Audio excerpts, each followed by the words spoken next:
Okay. So hi, Georgina. How are you doing? I'm really well. I mean, I've already interrupted you twice in the. That's fine. I feel like that's not a problem at all. How are we doing? We are doing well. Yeah, really well. Today is a good day. The sun is out, which I think always makes things a little bit more cheery, doesn't it? Beautiful day in London. An absolutely stunning day. Yeah. Where are you? Are you in Uh, London as we speak? I'm in Pimlico actually. I stay with two friends here in Pimlico when I'm in London, and it's nice. It's not far from the river, so when it is sunny, I do pop down to the river, and everything's all blue and nice. No, your hour of exercise. God, what a thrill. Yeah, yeah. How lucky I am to be able to go for a little walk every day. So me and Georgie actually go way back, don't we, George? We do. I mean, we're old friends now. Like, can you believe? Like almost like a decade, probably. Pretty much. Not far off. I think it's 8 years. Okay, About 8 years. So we've got a couple of years to go before we drop the D word.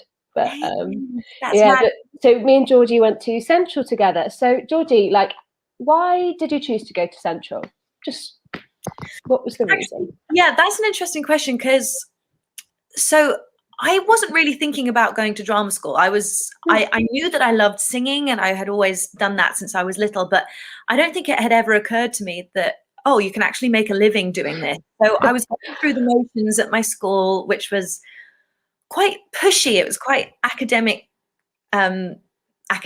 based, if that's the right English for it. God, Lockdown brain. Yeah, lockdown brain. So I was going through the motions, looking at universities, and I remember just having a moment in a library where I was just absolutely devastating, crying my eyes out. And a teacher came over to me and asked what was wrong. And I was like, I just don't feel like this is right for me. I want to sing and dance. And she's like, well, you know what? Go for it. Like, go to a stage school, go to a drama school. So it was Arthur Jones in my year who told me about Central, which was the only sort of acting based one that I applied for. And then I also did Arts Ed, Mount View, and GSA, which was sort of more musical theatre based. Yeah. And I was lucky to get into two. I got into Arts Ed and Central, and I picked Central because I just thought, God, I can't turn down that name. Do you know? Yeah. I know the crazy, but it has a weight to it. It has some sort of like gravitas, and I thought, if I've got in there, I should probably go for it. Yeah, I completely agree. And, I was quite similar actually with school, being at school. I went to a very academic sixth form where everyone around me was like going to Oxford Open Days and going to study engineering at Durham. And my teachers were like, what do you want to do? And I remember being like, not this. I want to do stage management. Like, they were like, what is that? Yeah, I know. It's a completely unknown thing. I think that's something that needs to be put more into education. I mean, at my careers day, they sort of didn't even have it as an option, like stage management or lighting, sound technician. It's just not a thing. It was all more vocational things like, I don't know, lawyer, policeman. I know. And there's so much good training for it. Like, it seems like a silly thing to not have more options for, really. Yeah. And how was your time at Central? Did you enjoy it? Ups and downs. Yeah. Ups and downs. I'm sure that you'll probably say the same. Like, it's tough. Like, I'm glad that I've had the training, but would I go back and do it again? I don't think that my little body could take it. Really, it's intense. It really is.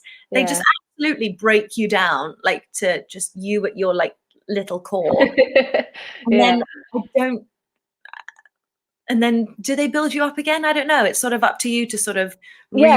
I agree. I agree with that. I think they, for me, from my angle, obviously our course is very different and whatever, but I do think that I was quite well prepared, actually. Like, looking back, I went into my first job and I felt almost over prepared in a way. Like, it was actually easier. Of like awesome that you were like, I'm ready for the real world. And I guess at Central as well, I don't know if you experience this as well, we get quite a lot of knockdowns, quite a lot of knockbacks. It's almost like they are prepping you for that rejection that you will inevitably face when out in the big bad world. I agree, So when you finished Central, what was your first job? What did you go into? First job, oh my gosh, I was so excited. I got Lisa, which is Baby's dorky older sister in the musical version of Dirty Dancing. I remember that. I was so pumped, and it was perfect for me because it was like a nice principal role, but small enough that I could go out every night and have a whale of a time. The best kind. I don't know if I was as professional as I should have been, but I was like 21, 22. It was my first time away from home, so I went a little bit wild. And where did you tour with that? Just in the UK? Just in the UK. It was super short. It was 7 months. Nice. Yeah, UK and Ireland, and then we did Landord No. That's lovely. That's not Welsh, but yeah, we did Wales. Oh, lovely. What a good show as well. And then, so what other roles have you gone on to do since then, if people don't already know? After Dirty Dancing, I did 2 tiny TV jobs where literally one of them I played a corpse. So blink and you'll Corpse. I hope that's right at the top of your CV. My big break. Yeah. And then I got an audition through, well, I didn't. I wanted to audition for Mamma Mia, but they told me that I wasn't Mamma Mia enough, that I didn't suit the show. And I thought, hold that thought, yeah. Like, audience, hold that thought. Like, I am Mamma Mia. Like, yeah. I love to be brown and I have blonde hair, but I mean, blue eyes. I look quite Swedish. I mean, I am half Swedish. I am half Swedish. I wouldn't take no for an answer. I was like, damn it. So me and my agent came up with a little plan to just record me singing some of the Sophie material. And we sent it off. And then finally they agreed to give me an audition. And I ended up first being in the ensemble and first cover Sophie. And then I took over the role the year after that. Which was I came to see that so many times. Oh my God. You were the best, most supportive friend ever. I mean, any excuse to watch Mamma Mia, to be honest, G. Yeah.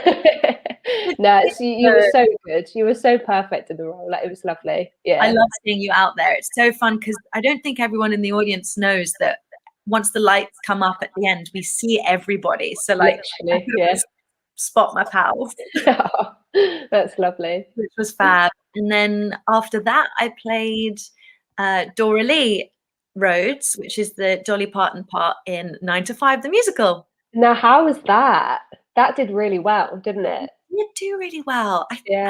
I'm not sure if this is okay to say or not, but I don't think they were expecting it to do as well as it did. And it ended up being sort of this huge commercial success. And even at the end, they were still running with really full audiences and getting really fun reviews. But the show itself is just a treat from start to finish. Like, there's so much comedy, there's great singing, the accents are funny, the writing is brilliant, the set is fun, there's a lot of like fun little tricks that you don't expect. It's just it's got a bit of everything. And the music is beautiful. Like, some of the harmonies and stuff, like first time I watched it, I got shivers. And I didn't even think of Dora Lee as my part when I was watching it. I thought, I'd love to play Judy, which is the part that Davis played. But no, it turns out I was Dora Lee. Oh, hey. And what was it like working? You worked with Amber Davis and Louise Redknapp, didn't you? Yes. How was that? A little girl gang. I know, my little trio. I mean, I felt sometimes a little bit like the the plus one, because I was like, hey guys. But they were fabulous, like super smart actresses. Yeah. Louise has a beautiful voice, and I mean, Amber can sing the phone book every day of the week, like just at the drop of a hat. So I mean, Louise is a consummate professional. Like, it was just great. It was a huge learning curve, and really fun to work with like 2 other powerhouse women. So I was like, I need to step up my game. Yeah. And also, what I really like is that, there's always a bit of controversy about, Amber being someone who was on Love Island, but first and foremost, she is a performer. She's a singer. 100%. And I like that they don't, some people aren't scared to put those people in their shows, because I think people do complain sometimes. Sorry, no, I was interrupting you just because I agree, like, especially when they can smash it out the park. Like, she perfect for that role. And anytime you had somebody go, "Oh, Amber, like, wasn't she on Love Island?" And I'm like, Yeah. you wait until she sings Get Out and Stay Out at the end, and you won't even think of her as that. You'll be like, Yeah. she's Judy, and she's just taken me on this amazing journey in the theatre. It was really cool to watch. I love that for her. I think that's great. Yeah, I really do. I do. Yeah. So obviously it's been a bit of a strange year, hasn't it? How have you sort of coped the last year with keeping up with like singing? And I think you've been doing some singing classes with kids and things. So what have you been up to? Yeah, well, exactly that. I mean, it took me a while. When lockdown first happened, obviously nobody knew how long it was going to last. So I thought, oh, maybe a couple of weeks, and I'll just use this time to Rest. Yeah, rest. Rest is not something that any of us need after a year of resting. I know. So yeah, at the start, I was just sort of getting by, just trying to like mentally stay afloat, because I mean, the whole rug had just been ripped out of everything underneath the entire industry. It was gone in seconds. Like, I remember that first night when the show was cancelled. And oh my God, I bet there were a lot of drunken West End performers around. When I was talking to Luke, Luke is one of the other people I've done a video interview with, and he said, 16th of March, like, he's like, the date just is going to stick. He's like, everyone will remember where they were when they found out their show was closing. Like, I mean, that even gives me goosebumps. I feel like we should have some sort of celebration in town, or like whatever theatre you're at on the 16th of March, we should have some sort of day off, maybe. But no, and then it was my dad actually that said, you need to keep the muscles working, keep busy, keep engaging with what you love to do. So I thought, yes, good plan. And I just started advertising some lessons, and I have loved it. Like, it has been my savior over this time, like teaching and sharing with kids and adults what I love, and like watching people improve and progress and cast aside like any sort of worries that they have. It's just been, really freeing. Good. That's good. I think the time has been, both good and bad for people, and people have, found sort of small things that make them happy. Totally. Having to experience like loss, it's been quite telling for some people, I think, but that's great, and something you could also pursue again in the future, between contracts or which is, I mean, and I think this has proven more than anything that you need a side gig sometimes, because I mean, even as an actress, you're not going to, or stage management, you're not always in work all the time. You need something on the side. So yeah, this has provided me with something that I know I love to do and can do. Yeah, that's really interesting. Talking of like a side gig, so I was chatting with a third year stage management student at Central, and she was asking me, what we talk about advice and what I would tell her kind of coming into the industry and stuff. And I said to her, like, not to have a backup. I'm not saying that you need a backup, but actually to, whether it's turning your hobby sort of into a little side hustle, or whether it's, teaching, whatever that might be. It's never a bad thing, actually. It's never a bad thing. And even whether it's for money or just for your own mental health, something to do to keep productive and to keep the confidence. Like, it's so essential, because also you don't know how long these times of unemployment are going to last. Definitely. I mean, unless you're on a massive contract for a year, when in the past I've had jobs where I've done sort of 2 months, and then I've had, like 3 weeks off. And then I've done 4 months, and then I've had a month off. And like, it is those times that are actually very, very challenging in a way. Definitely. Yeah, and filling those times with other bits is normally quite good advice, I think. But totally. Like, I mean, we're just made up of muscles, aren't we? We need to use them to like. You can't just stop, can we? It's like human beings need to be productive and stimulated somehow. Stimulated. That's what I was looking for. Yeah. I know. Even my cousin, he's a big gamer, and like my mum, my auntie will say, oh, he's not doing anything. I'm like, but he is. He's doing the thing that he loves, and he's using his brain. It's making him happy. You're fantastic. I thought that you were going to say he's a gay man. I was like, no. No. Yeah, literally. So let's be positive and talk about the future. So How do you think the industry might change, if at all? How do you think it will come back? That's another good question. What's funny is that I don't like change. I'm not very good at Oh, change me too. and adapting. I find it sort of, my body goes like this and then I sort of relax into it. So the idea of like this new normal or change worries me, but I'm trying to turn it into a good thing. And I think that there are things that can be um improved, I guess. And I don't know. I think the main thing that will change is maybe just a general attitude. I think audiences as well are going to be even more responsive and receptive. I Mm. think they're going to go wild. I think I think we'll still have our days when it's like, God, when you've done a two show for the third time of the week and it's exhausting. Good times.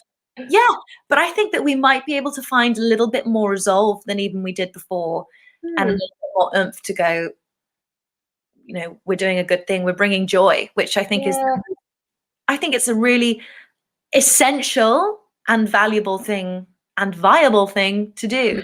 100%, 100%, and I agree. I think gone are the days where I'll accept people kind of being a bit disrespectful to the job and things like that. Particularly we have a few days on the Lion King and people are a bit huffy and puffy and I can't be bothered. And you actually, at this point, you go, do you know what? When we go back, that sort of attitude, I'm just not going to tolerate Yeah, it. We've had all this time off, but like, it won't be there as much. And it's like, listen, everyone has their days, and you come in oh hungover or feeling poorly, or you've got personal issues going on. But I think in general, the feeling will be even more joyful. yeah. I'm hoping for some euphoric moments, I must say. I've Oh, kind of really missing that huge, just pure joy feel that you get when, the show starts or the mhm. audience applauses. Whether you're on stage, backstage, everyone gets it. Oh, everyone. It's a team. It's like we have created this thing, and it's different every night. And people ask all the time, like, "Do you get bored doing the show?" Yeah, oh my God. No, there's Do I always get bored? Like, exactly. You got to be on your bloody some toes. days I wish I was bored. Some days I'm like, I wish we had a calm show for once. Yeah, where somebody's forgotten something, or someone's costume is falling off, or there's Oh, somebody in the audience having a panic attack, or whatever it is. oh, It's like it's different. It's different all the time. It's so exciting.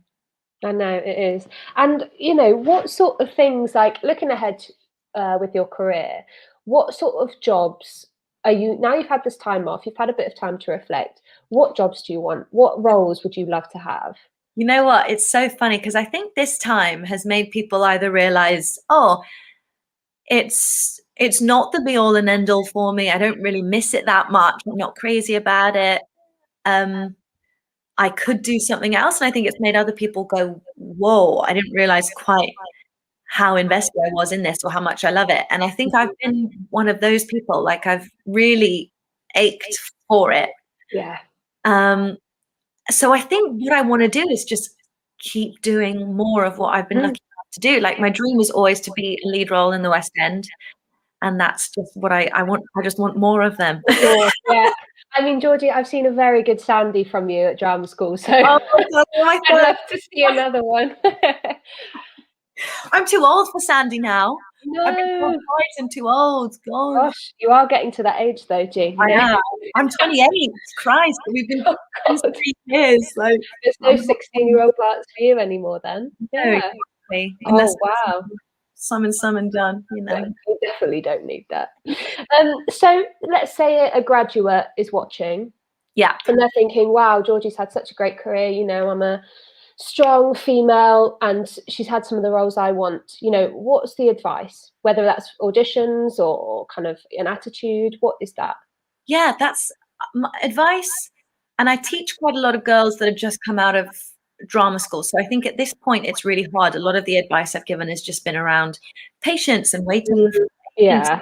time and to sort of just stay positive and that the industry will come bouncing back. But say that we have like a beautiful, thriving industry and there's someone that wants a career. I would say breathing is so important. Like before an audition, when you're preparing material, like it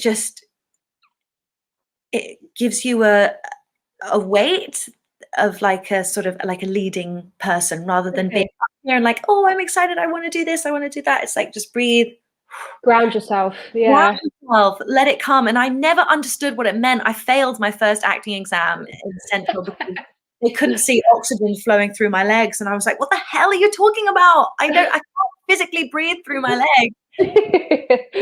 Now that I'm older, I get it. You just be in the floor, be in who you are. You are you. And that is like, your uniqueness is your asset. So don't compare yourself to anybody else. Comparison is the thief of joy. Like, enjoy what you do, learn your craft, and breathe. Breathe.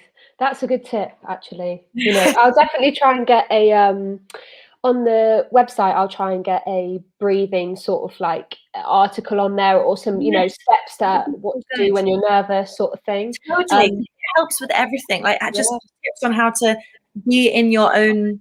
Yeah. I've been there as well. I remember I had an interview for Aladdin in town for an ASM role, and I'd come off the back of another really good interview for something else, and I was so nervous about Aladdin because I was like, you know, when you're like, I really would love this job. Like, actually, you know, this was before I'd done Lion King, obviously, and I was like, I really would like to work for Disney, and, you know, doing something in town, like, I think I'm ready for it, you know, like a longer sort of contract. And I just worked myself up. I probably had too much coffee before the interview. It's another bad thing, too much caffeine before an interview or an audition. And I just like you say, I was just not breathing properly, and I'd worked myself up. And by the time they're asking me questions, I was like all shaky, and I could barely like think because I just worked myself up. And I look back and I think, God, if I had just sat there 5 minutes before and just composed myself, Yes. you know, it might have been a different story. I just couldn't. I remember them asking me a question and just like, I can't even remember what I said, you know. But also, you were coming off a high from your previous one being so good. So you were up here, you were buzzy. Oh, yeah. And actually, we need to just take a second to just like come back down to earth. But it's hard. It's easier said than done. Hard. Yeah, but I'll definitely get some advice for that on the website. I think that'd be really helpful. So a couple of fun questions then. So what are your sort of top 2-3 musicals of all time? Whether that's a film musical, a West End musical, a concept musical. I love Meet Me in St. Louis because it was my first ever musical that I watched, and I just fell in love with Judy Garland. Amazing. I also love Grease because it was like my teen musical, childhood musical. I might not love Grease. How can you not love Grease? Like, also, it was just so sexy for like I know. Year-old. I was like, they're all the coolest people in the world. Yeah. Cigarette, leather trousers, sign me up.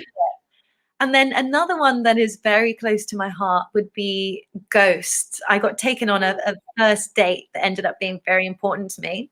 And I just fell in love with the music. So that's my dream role, Molly, in Ghost. Okay, yeah, I've seen you say that before. Yes, I love it. I have not heard that music. I'll probably go and give it a listen this afternoon.